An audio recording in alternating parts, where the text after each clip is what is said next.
Throughout the veiled corridors of spiritual history, certain figures stand as bridges between worlds, their stories encoded with layers of meaning that transcend the literal interpretations handed down through centuries. And certain women, which had been healed of evil spirits and infirmities, Mary called Magdalene, out of whom went 7 devils.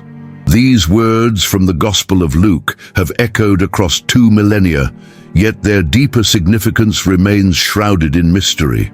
What if these 7 demons were not manifestations of possession as commonly understood, but rather symbolic markers on an initiatory path of profound spiritual transformation?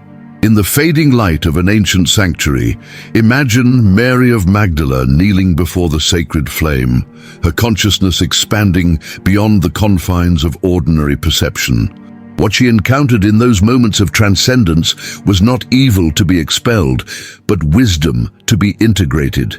7 veils of illusion that, when pierced, revealed the luminous nature of reality itself. Know thyself, and thou shalt know the mysteries of the gods and the universe, proclaimed the inscription at the Temple of Apollo at Delphi. This Delphic invitation to self-knowledge resonates with what may have been Mary Magdalene's true journey, not an exorcism of demons, but an initiation into the mysteries of the soul. The question that arises now, as we stand at the threshold of rediscovered wisdom, is whether we have fundamentally misunderstood one of the most significant spiritual transformations recorded in sacred text. Have we misinterpreted what was actually a profound spiritual ascension as merely the removal of unwanted entities? The kingdom of heaven is within you, taught the Nazarene, suggesting that the path to divine realization requires not the expulsion of the foreign, but the awakening of what lies dormant within. Perhaps Mary Magdalene's journey from a state of spiritual fragmentation to one of wholeness represents the archetypal path that all seekers must traverse. As the veils between worlds grow increasingly transparent in our time, we are called to re-examine these ancient narratives with fresh eyes and open hearts. The story of Mary Magdalene's 7 demons offers us not just historical curiosity, but a living template for our own spiritual evolution. In the words of the Gnostic Gospel of Thomas, "If you bring forth what is within you, what you bring forth will save you. If you do not bring forth what is within you, what you do not bring forth will destroy you." These words illuminate the essence of the initiatory process: integration rather than rejection, embodiment rather than escape. In this exploration, we will journey through the layered dimensions of Mary Magdalene's transformation, revealing how her experience mirrors the universal path of spiritual awakening. We will discover how the 7 demons correspond to the 7 levels of soul consciousness in Gnostic wisdom, and how this ancient understanding continues to offer profound guidance for our own inner work today. For in the end, Mary Magdalene's story is not merely a tale from the past, it is a living invitation to recognize and transmute the fragmented aspects of our own consciousness into the gold of spiritual realization. The story of Mary Magdalene's 7 demons emerges from a rich tapestry of historical contexts and philosophical currents that flowed through the ancient Mediterranean world. To truly comprehend the depth of this narrative, we must first immerse ourselves in the spiritual landscape of first-century Palestine, a crucible where Jewish mysticism, Greek philosophy, Egyptian mystery traditions, and emerging Christian thought converged and catalyzed new forms of spiritual understanding. The Greco-Roman world of Mary Magdalene's time was saturated with competing cosmologies and soteriological systems. In the writings of Plutarch, a contemporary of the early Christian movement, we find detailed accounts of the Egyptian mysteries of Isis and Osiris, which describe the soul's journey through 7 planetary spheres, each ruled by an archon or cosmic gatekeeper that the initiate must overcome. The soul, passing through these spheres on its heavenward journey, gradually divests itself of the passions and faculties which it has acquired, wrote Plutarch in his treatise on Isis and Osiris. This notion of progressive liberation from limiting forces bears striking parallels to what may have been Mary's actual experience. Similarly, the Mithraic mysteries, widely practiced throughout the Roman Empire during this period, portrayed initiation as a journey through 7 grades, each associated with a planetary sphere and requiring the mastery of specific tests and challenges. Archaeological evidence from Mithraic temples reveals initiatory chambers specifically designed to facilitate these transformative experiences through ritual drama. The neophyte would symbolically die to their former identity and be reborn into each successive level of consciousness, a process that culminated in complete spiritual illumination. Within Judaic traditions of the time, we find the mystical current of Merkaba mysticism, the contemplation of Ezekiel's chariot vision, which described ascent through 7 heavenly palaces or hecalot. Each palace was guarded by angelic beings who demanded passwords and purifications before allowing the mystic to proceed. As scholar Gershom Scholem notes in Major Trends in Jewish Mysticism, these practices sought the ecstatic ascent of the soul to the Merkaba, the throne world of the divine glory. This Jewish mystical tradition existed alongside and influenced early Christian thought, providing conceptual frameworks that would have been familiar to figures like Mary Magdalene. The Hermetic tradition, codified in texts like the Corpus Hermeticum, but drawing on much older Egyptian wisdom, taught that the human soul descends through 7 planetary spheres, acquiring qualities from each before incarnating on Earth. The spiritual journey then involves a corresponding ascent, shedding these acquired characteristics in reverse order. The way up is the way down, taught Hermes Trismegistus, suggesting that spiritual evolution requires integration of these planetary influences rather than their simple expulsion. Perhaps most directly relevant to our exploration is the flourishing Gnostic movement that emerged contemporaneously with early Christianity. In the Valentinian Gnostic system, as preserved in texts like the Gospel of Truth and Irenaeus's accounts, the spiritual seeker progresses through stages of gnosis, direct knowing, that correspond to 7 levels of soul development. Each level represents the transmutation of ignorance into wisdom, fear into love, separation into unity. The Ophites, another Gnostic sect, taught that the soul must overcome 7 archonic powers, often depicted as animal-headed beings, that guard the gates between cosmic realms. Archaeological evidence further enriches our understanding of this historical milieu.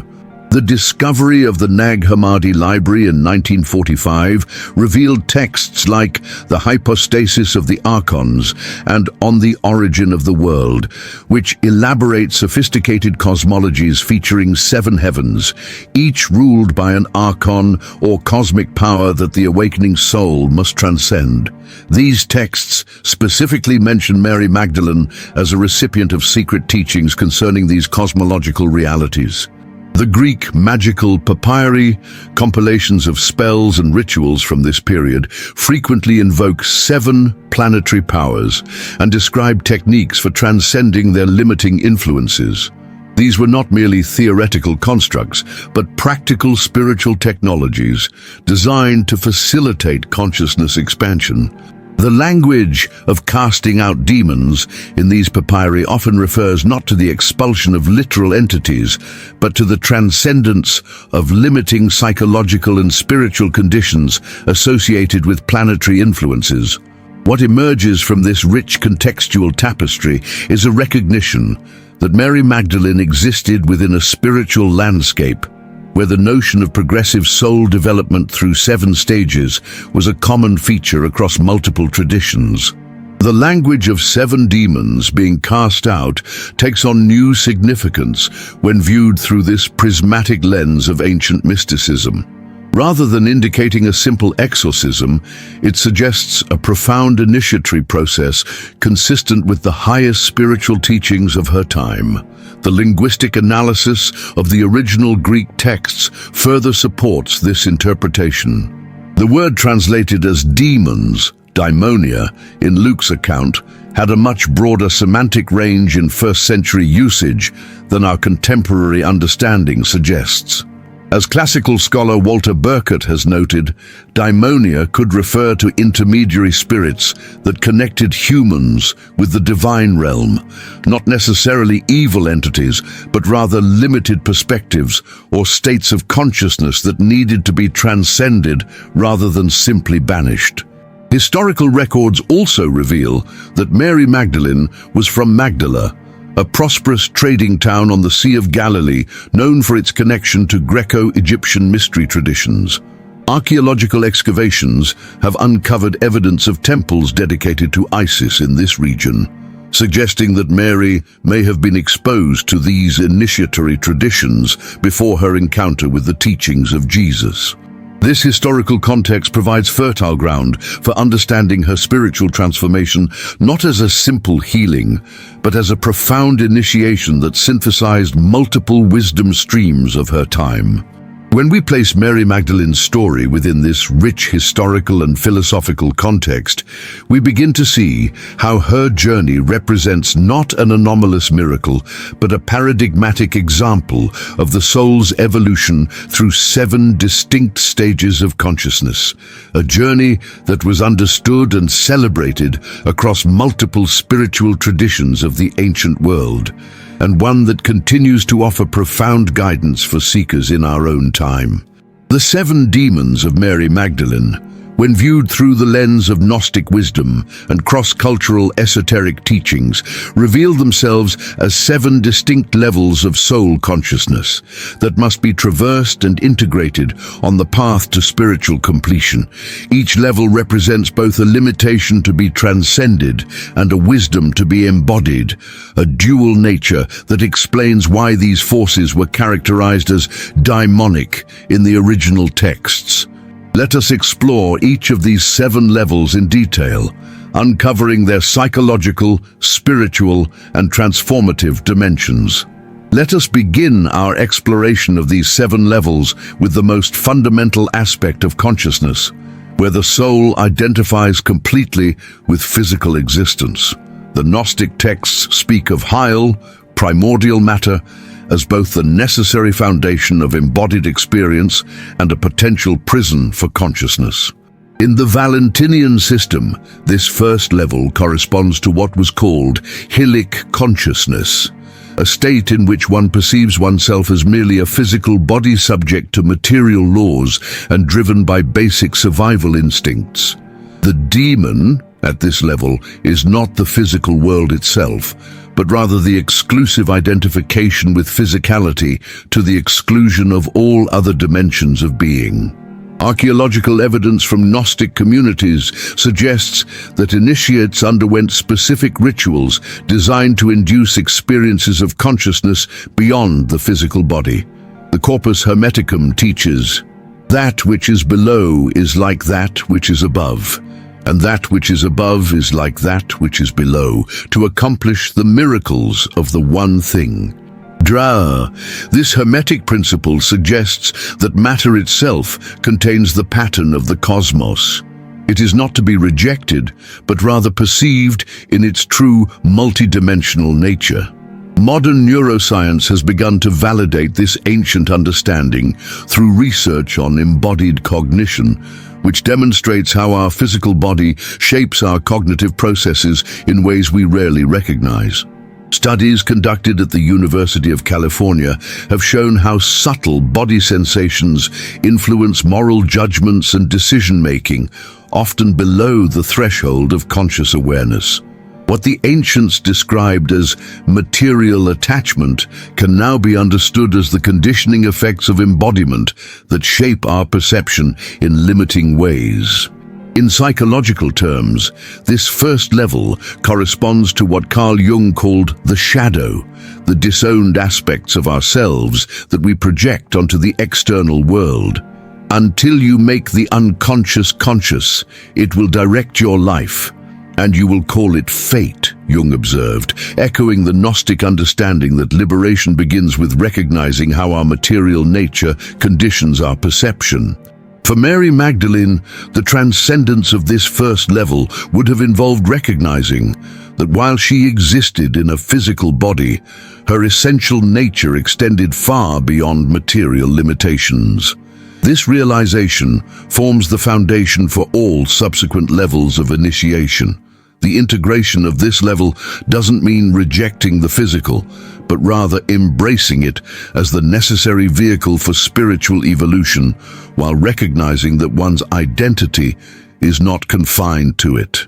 Moving deeper into our exploration, we encounter the second aspect of consciousness that Mary Magdalene would have needed to transform, the realm of vital or emotional energy. This level concerns the vital or emotional body, what the Greeks called psyche, and what Eastern traditions identify as the energy body, or prana. At this level, consciousness is driven by emotional reactions, vital impulses, and the polarities of pleasure and pain. The demonic aspect here manifests as being controlled by emotional reactivity rather than choosing one's emotional responses with awareness. In the Hermetic texts, this level corresponds to the sphere of the moon, associated with fluctuating emotions and unconscious patterns. The Corpus Hermeticum advises, "The sleep of the body is the sobriety of the soul, and the closing of my eyes reveals the true vision." This cryptic statement points to the necessity of developing emotional equanimity, the ability to witness one's emotional states without being consumed by them. Archaeological findings from Nag Hammadi include the Exorcism on the soul, which describes how the soul becomes entrapped in emotional attachments and must learn to transmute these energies for spiritual awakening. The text uses the metaphor of spiritual marriage to describe this process of emotional refinement, suggesting that emotions themselves are not to be eliminated, but rather purified and redirected. Modern psychological research on emotional intelligence parallels this ancient wisdom. Studies from Yale University demonstrate how emotional self-regulation correlates with improved decision-making, relationship quality, and overall well-being. What the Gnostics called emotional purification can be understood today as the development of emotional intelligence, the ability to recognize, understand, and skillfully work with emotional energies. For Mary Magdalene, transcending this second level would have involved transforming reactive emotional patterns into conscious emotional responses, learning to channel vital energies rather than being controlled by them. This transformation is depicted in various apocryphal texts, where Mary demonstrates remarkable emotional clarity even in challenging circumstances, suggesting that she had indeed mastered this level of development. As we continue our ascent through the levels of consciousness that Mary Magdalene would have traversed, we arrive at the third aspect, the domain of mental constructs and conceptual frameworks that shape our perception of reality. At this level, consciousness becomes identified with mental constructs, beliefs, opinions, and conceptual frameworks that shape our perception of reality. The Greek term nous, which approximates our concept of mind, was understood in Gnostic teachings as both a potential vehicle for higher awareness and a potential limitation when identified with exclusively. The demon at this level manifests as rigid thinking patterns, dogmatic beliefs, and the tendency to mistake mental maps for the territory they represent. In the Hermetic tradition, this level corresponds to the sphere of Mercury, associated with communication, analysis, and intellectual function. The Hermetic adage, "As a man thinks, so he becomes," points to the creative power of thought while also warning of its potentially limiting nature. The Gospel of Mary, discovered in 1896, contains a passage where Mary Magdalene teaches, "Where the mind is, there is the treasure." This statement reflects the Gnostic understanding that the mind, when properly aligned, becomes a powerful instrument for spiritual perception. However, when misused, it becomes what Buddhists would later call the monkey mind, jumping from thought to thought without deeper awareness. Cognitive science has validated this ancient understanding through research on cognitive biases and perceptual filters. Studies from Stanford University demonstrate how pre-existing beliefs shape perception itself. We literally see what we expect to see based on our mental constructs. The phenomenon of change blindness shows how mental models can prevent us from noticing even dramatic changes in our environment when they don't fit our expectations. For Mary Magdalene, transcending this third level would have involved recognizing the provisional nature of all conceptual frameworks, including religious doctrines, and developing the ability to hold beliefs lightly rather than being defined by them. This cognitive flexibility is evident in Gnostic texts where Mary often questions conventional interpretations and seeks deeper understanding beyond established doctrine. The fourth dimension of consciousness that Mary Magdalene would have needed to transform concerns our social identity, those roles, relationships, and cultural conditioning that shape our sense of self in relation to others. The Greek term prosopon, which literally means face or mask, was used to describe the social persona that individuals adopt in different contexts.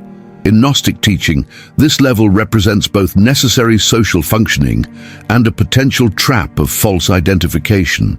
The demon at this level manifests as exclusive identification with social roles and the need for external validation and approval. In the Ptolemaic system that influenced Gnostic cosmology, this level corresponds to the sphere of Venus, associated with relationship, harmony, and social connection. The challenge here is to engage authentically in relationships without becoming defined by them. The Gospel of Philip, another text from the Nag Hammadi collection, contains a controversial passage describing a special relationship between Jesus and Mary Magdalene. Beyond literal interpretations, this text symbolically portrays Mary as one who transcended conventional social roles of her time, moving beyond the limitations of gender expectations and hierarchical relationships to embody a more authentic expression of her spiritual nature. Sociological research confirms how powerfully social roles shape behavior and self-perception.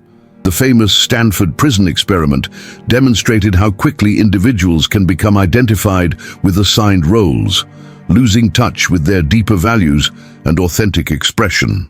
More recent studies in social psychology reveal how social identity forms a core part of self-concept, often operating below conscious awareness. For Mary Magdalene, transcending this fourth level would have involved liberation from the social constraints of her time, particularly those placed on women, while still remaining engaged in community. Historical evidence suggests that she indeed broke with conventional female roles of her period, becoming a spiritual teacher and leader in her own right, a transformation that would have required significant liberation from social conditioning. The fifth aspect of consciousness on this initiatory journey concerns the exercise of individual will and personal power. The Greek term boule refers to will or intention, the capacity to make choices and direct one's life force. In Gnostic teaching, this level represents both the necessary development of personal agency and the potential trap of ego-centered willfulness. The demon at this level manifests as the misuse of personal power, either through dominating others or through abdicating responsibility for one's choices.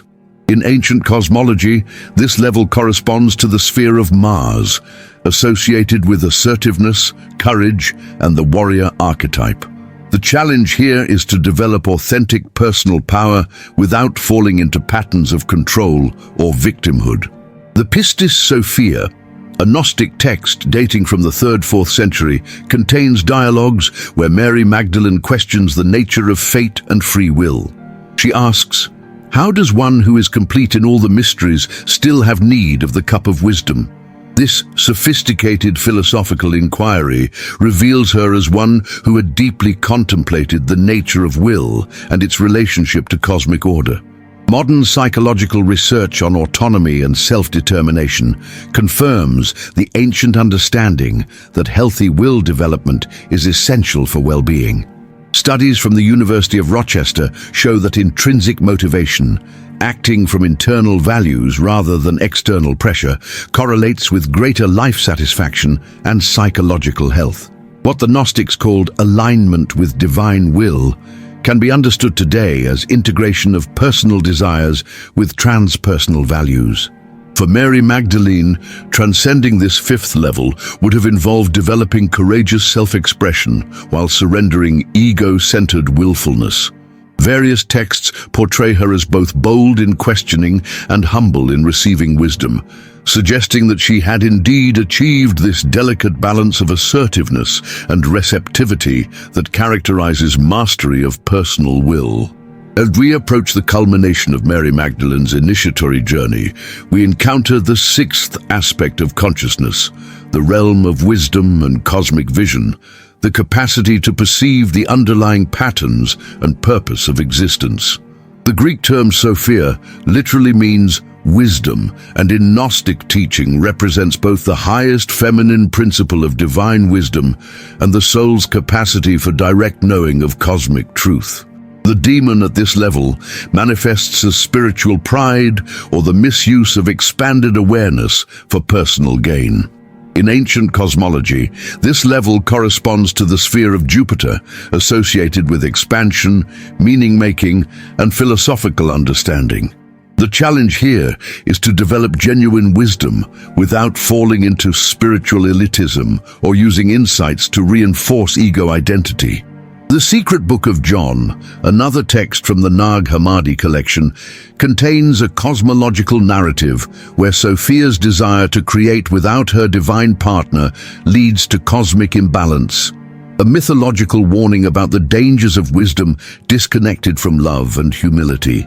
This text would have been familiar to initiates like Mary Magdalene as a teaching story about the proper integration of cosmic vision.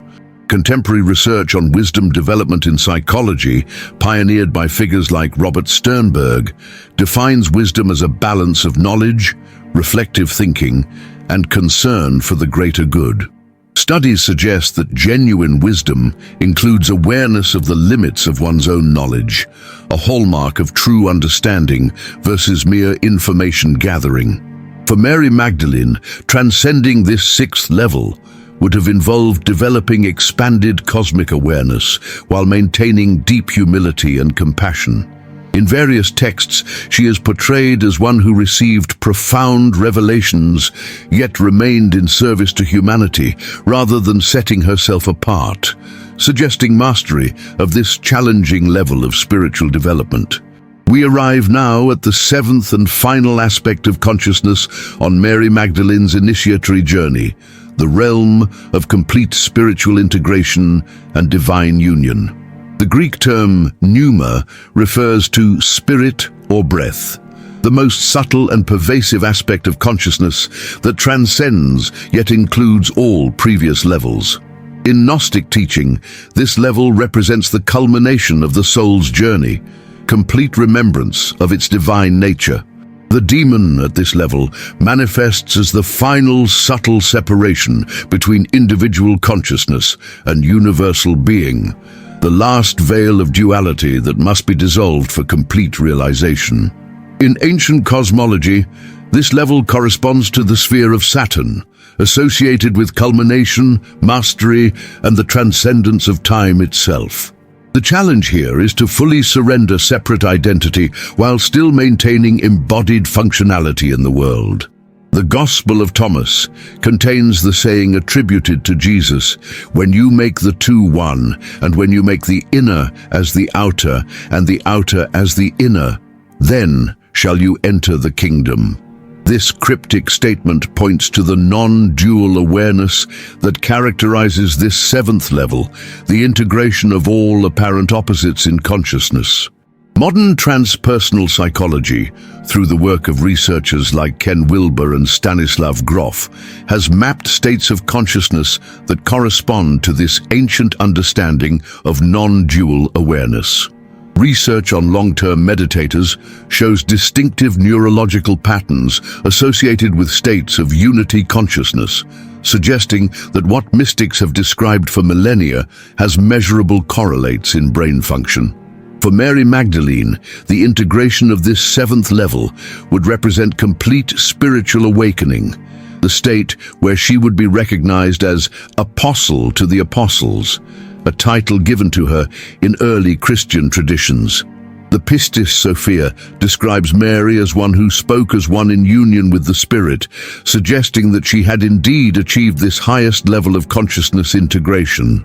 Having explored the 7 levels of consciousness that Mary Magdalene would have traversed in her initiatory journey, let us now turn to the practical applications of this esoteric understanding. The ancient wisdom concerning these 7 aspects of being is not merely theoretical knowledge to be intellectually appreciated, but living wisdom to be embodied through conscious practice. We will now explore concrete methods for working with each level of consciousness in your own spiritual journey. Practices that draw from both ancient traditions and contemporary approaches, creating bridges between timeless wisdom and modern understanding. Let us begin with practices for the first level of consciousness. The journey beyond material limitation begins paradoxically with fuller embodiment. The ancient practice of Soma Sophia, or wisdom of the body, involves cultivating heightened somatic awareness as the foundation for spiritual unfoldment. Begin by establishing a daily practice of body scanning, systematically bringing attention to each part of your physical form with curious, non-judgmental awareness. Start at the crown of your head and move slowly downward, spending approximately 1 minute with each major body region. Notice sensations without labeling them as pleasant or unpleasant, simply witnessing the intelligence of your embodied experience. The Gnostic text, the teachings of Sylvanus, instructs, "Become a keeper of yourself, not a keeper of schemes and possessions." This cryptic guidance points to the distinction between identifying with the body and consciously inhabiting it as a sacred vessel. For deeper integration, incorporate conscious movement practices such as Qigong, Tai Chi, or sacred dance. These methodologies, which have parallels in ancient mystery traditions, help dissolve the artificial boundary between physical and spiritual dimensions of experience. As you move, imagine each gesture as simultaneously physical and metaphysical, a bridge between worlds that honors matter as the necessary vehicle for consciousness. A complementary practice involves working with elemental awareness. Spend time each day in conscious relationship with the 4 elements: earth, water, fire, and air. Touch soil with bare hands, immerse in water, gaze into flame, and feel the breath of wind on your skin.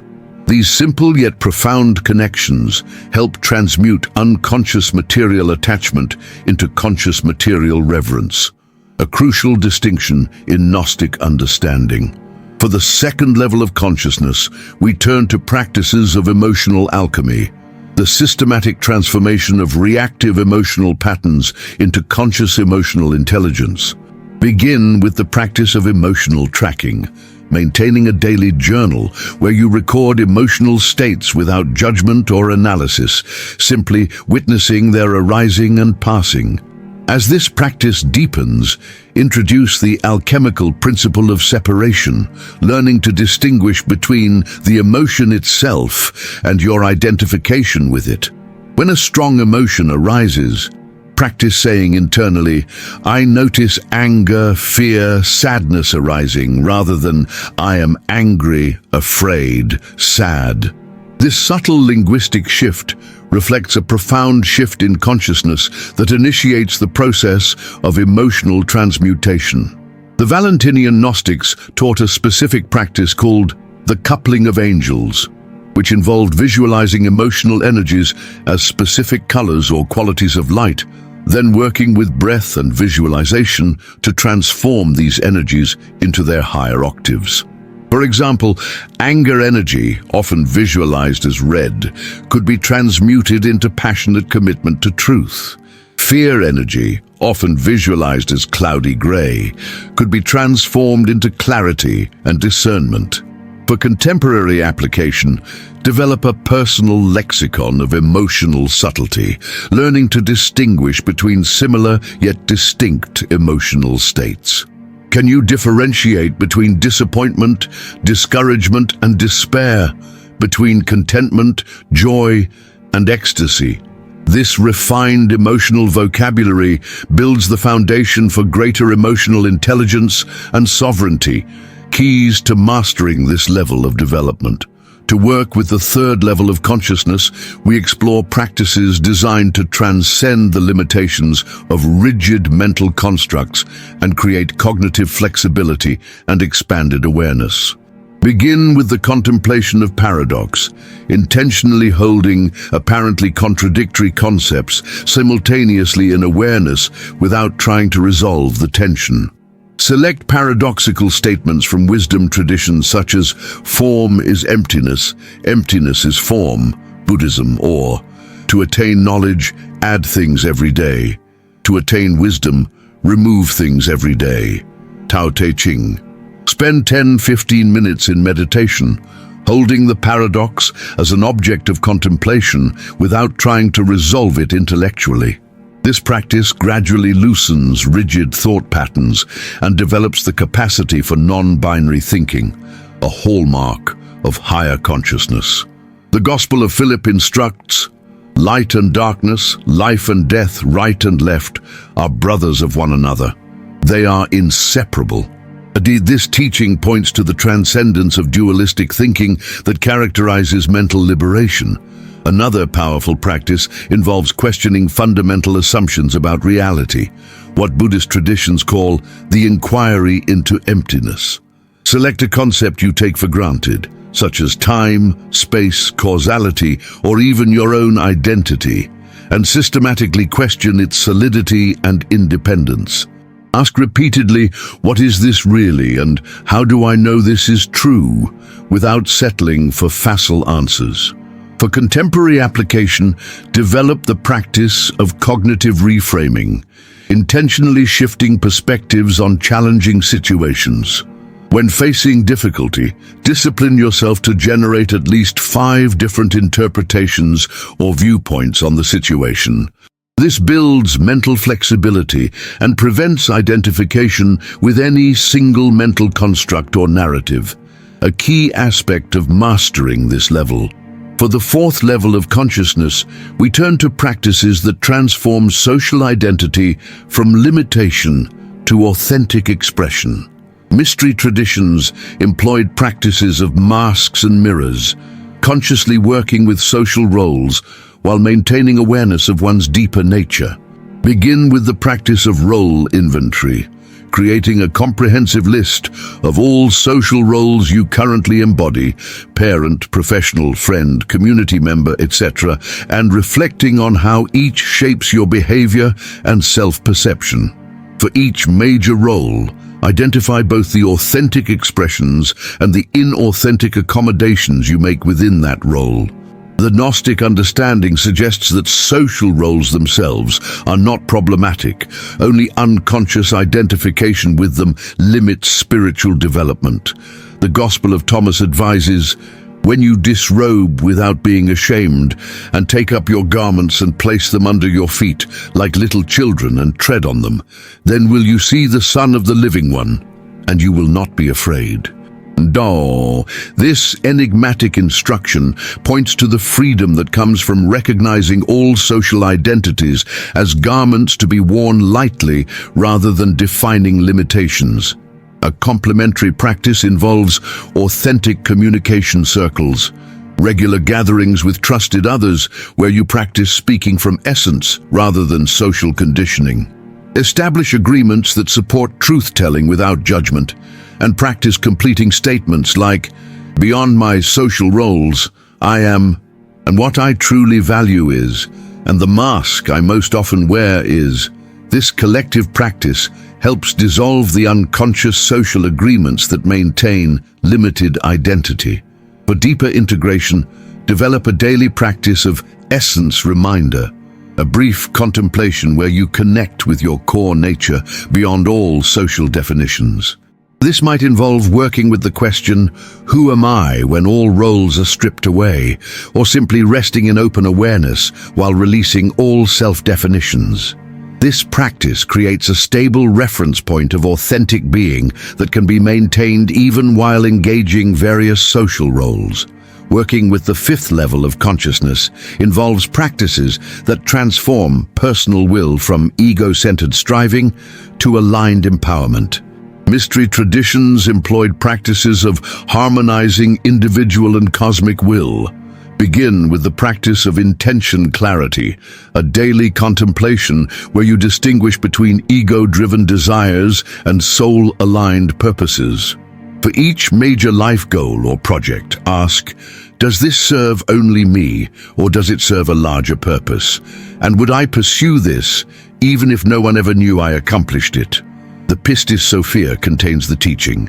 The will of the Father is known only to those who have turned their will toward it. This suggests that alignment of personal will involves both surrender and active choice. A paradoxical dance of yielding and asserting that characterizes mastery at this level. Develop a practice of surrender and receive, consciously releasing your agenda for a situation, then remaining receptive to guidance that may come through intuition, synchronicity, or inner knowing. A powerful complementary practice involves working with resistance, intentionally noticing when you feel internal opposition to what is occurring and using this as an opportunity for will development. When resistance arises, rather than immediately trying to change the external situation, practice asking, what within me needs to shift to come into alignment with this moment? This builds the capacity to distinguish between situations that require assertive action and those that call for yielding acceptance. For contemporary application, develop what psychologists call implementation intentions, specific plans that link situational cues with desired responses. Rather than relying on willpower alone, create environmental and mental triggers that support aligned action. This practical approach recognizes that will development requires both spiritual alignment and practical scaffolding, a balanced understanding that avoids both magical thinking and materialistic reduction. For the sixth level of consciousness, we engage practices that cultivate wisdom, consciousness beyond mere knowledge accumulation. Mystery traditions employed practices of Sophia contemplation, direct engagement with wisdom as a living presence rather than an abstract concept. Begin with the practice of wisdom dialogue, establishing a regular contemplation where you inwardly converse with wisdom as a personified presence. Ask questions about your life circumstances and spiritual journey, then quietly listen for responses that arise from beyond ordinary thinking. The Secret Book of John describes Sophia as she who shows you the way to the perfect man. This points to wisdom as an active principle that guides authentic development. Create a dedicated altar or sacred space representing wisdom in your home and spend time there daily in receptive contemplation. This physical anchor helps bridge abstract understanding and embodied knowing, a key aspect of genuine wisdom development. A complementary practice involves pattern recognition across disciplines, intentionally studying diverse fields of knowledge while looking for unifying principles and resonant patterns. The Hermetic axiom, as above, so below, suggests that wisdom perceives the same fundamental patterns expressing at different scales and in different domains. Select 3 seemingly unrelated fields, perhaps quantum physics, ancient mythology, and ecological systems, and contemplate their underlying similarities and resonances. For deeper integration, develop the practice of teaching what you're learning. finding opportunities to articulate emerging insights in ways that benefit others. The act of translation from insight to communication helps clarify understanding and prevents wisdom from becoming abstract or disconnected from life. The Gospel of Mary advises, "Do not lay down any rules beyond what I established for you, nor add commandments to what I wrote, lest you become bound by them." This warning against rigid dogmatism reminds us that true wisdom remains fluid, contextual, and evolving, never reduced to fixed formulations. Finally, for the seventh level of consciousness, we explore practices that cultivate the complete integration represented by non-dual awareness. Mystery traditions employed practices of unity consciousness, direct recognition of the fundamental non-separation between self and cosmos. Begin with the practice of boundaries dissolution, a meditation where you systematically release the perceived separation between inner and outer experience. Sitting in a quiet environment, alternate between attention to internal sensations, breath, heartbeat, thought, and external perceptions, sounds, light, objects, gradually softening the boundary between these domains until they are experienced as aspects of a single field of awareness. The Gospel of Thomas contains the teaching, "When you make the two one, and when you make the inside like the outside and the outside like the inside, then will you enter the kingdom." This points to the non-dual awareness that characterizes this highest level of consciousness. Develop a daily practice of both-and perception, intentionally holding apparently opposite qualities simultaneously in awareness.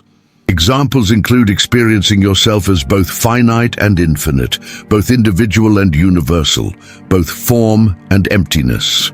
A powerful complementary practice involves what contemplative traditions call pointing out instructions, direct recognition of awareness itself as the context in which all experience unfolds. Several times throughout the day, pause and ask, "What is aware of this experience right now?" Then rest in the spacious awareness that this question reveals without trying to conceptualize or grasp it intellectually. This simple yet profound practice gradually stabilizes recognition of your essential nature beyond all limited identifications. For integration in daily life, develop what might be called unified action, the capacity to function effectively in the world while maintaining awareness of the underlying unity of existence. This involves attending simultaneously to practical details and cosmic context, completing ordinary tasks with extraordinary presence. The Pistis Sophia describes this state as moving in the world while not being of the world, a paradoxical condition that represents the culmination of spiritual development. What emerges from this detailed exploration of the seven levels is a profound map of spiritual evolution, one that reframes Mary Magdalene's seven demons not as possessing entities to be cast out, but as seven veils of limited consciousness to be penetrated and integrated. Her journey thus becomes a template for universal human potential, an initiation into complete spiritual awakening that remains as relevant today as it was 2,000 years ago. As our exploration of Mary Magdalene's seven demons, reframed as seven levels of initiatory consciousness, draws to a close, we stand at a threshold of integration. The journey we have traced is not merely historical reconstruction nor scholarly analysis, but a living invitation to transformation that resonates across time. In the words of the Gnostic teacher Theodotus, it is not only the washing that liberates, but the knowledge of who we were, what we have become, where we were, into what place we have been thrown, whereto we are hastening, from what we are redeemed, what birth is, and what rebirth. The story of Mary Magdalene's transformation reverberates with profound implications for our understanding of spiritual development across traditions. What Christianity is often framed as exorcism, we now recognize as initiation, a progressive unveiling of deeper levels of consciousness that exists as potentiality within each human being. This reframing invites us to reconsider not only Mary's story, but our own spiritual journey, shifting from a paradigm of battling external forces to one of integrating and transcending internal limitations. The seven-level model we have explored finds remarkable parallels across diverse wisdom traditions. In Kabbalah, we encounter the seven lower Sephiroth as stages of divine emanation and realization. In Vedic wisdom, we find the seven chakras as energy centers, marking progressive awakening. In Sufism, the seven lataif, or subtle centers of perception, correspond to levels of consciousness unfolding. These cross-cultural resonances suggest that Mary Magdalene's journey maps a universal path of human potential, one recognized and articulated through different symbolic languages across civilizations and eras. What distinguishes the Gnostic approach embodied by Mary Magdalene is its emphasis on direct knowing rather than mediated belief, the awakening of inner faculties of perception that allow one to recognize divine reality without intermediaries. Look not outside yourself for the light that illumines all, teaches the Gospel of Thomas, for that light already dwells within you, waiting to be recognized. This principle of inner illumination challenges religious systems that place salvation outside the individual and suggests instead that transformation comes through awakening to what already exists within. Modern depth psychology, particularly in its Jungian formulation, has rediscovered many of these ancient principles through different terminology. What the Gnostics called demons, Jung named complexes or shadow aspects, autonomous fragments of psyche that must be integrated rather than suppressed for wholeness to emerge. The psychological rule says that when an inner situation is not made conscious, it happens outside as fate, observed Jung, echoing the Gnostic understanding that unconscious fragmentation manifests as external limitation until brought into awareness. Neuroscience has begun to validate aspects of this ancient wisdom through research on neuroplasticity and states of consciousness. Studies using EEG and fMRI technology reveal distinct brain states corresponding to different levels of awareness, from contracted stress responses to expanded states of non-dual consciousness. What the ancients mapped through introspection, science now traces through technology, creating potential bridges between contemplative wisdom and empirical research. Perhaps most significantly, Mary Magdalene's journey offers a profound corrective to religious traditions that have emphasized transcendence at the expense of embodiment. Her path does not reject the material world, but rather perceives it with transformed vision, recognizing the sacred nature of embodied existence while not being limited by material identification. In a time of ecological crisis, born partly from the desacralization of nature, this integrated vision offers healing potential beyond individual transformation, extending to our collective relationship with the living earth. As we stand at this confluence of ancient wisdom and contemporary understanding, we are invited to recognize Mary Magdalene not merely as a historical figure to be studied, but as an archetypal forerunner whose path illuminates our own potential. Her journey from fragmentation to wholeness, from possession to liberation, from unconsciousness to awakening, remains as relevant in our time as it was 2 millennia ago. For the seven demons are not creatures of distant mythology, but aspects of limited consciousness that we each encounter on our path to wholeness. In closing, let us return to the central question with which we began. Were Mary Magdalene's seven demons entities to be exorcised, or levels of consciousness to be initiated? The evidence we have explored suggests that her transformation represented not the expulsion of the foreign, but the integration of the fragmented. Not a battle against darkness, but an awakening to light. Her journey thus becomes both mirror and map for our own evolution, an invitation to recognize the 7 levels of consciousness within ourselves and to undertake the initiatory work of their progressive integration. In the silence that follows these words, may you sense the stirring of your own deeper nature, the awakening of that same consciousness that transformed Mary Magdalene from seeker to knower, from student to teacher, from fragmented soul to integrated being. For the path she walked remains open to all who choose to recognize and follow it. The invitation to awaken stands eternal, echoing across centuries with undiminished power. Know thyself, and thou shalt know the mysteries of the gods and the universe. If these revelations have awakened something dormant within you, continue the journey with us. The ancient wisdom remains alive for those with ears to hear and eyes to see. Each subscription fuels the flame that keeps this sacred knowledge illuminating the shadows of our time.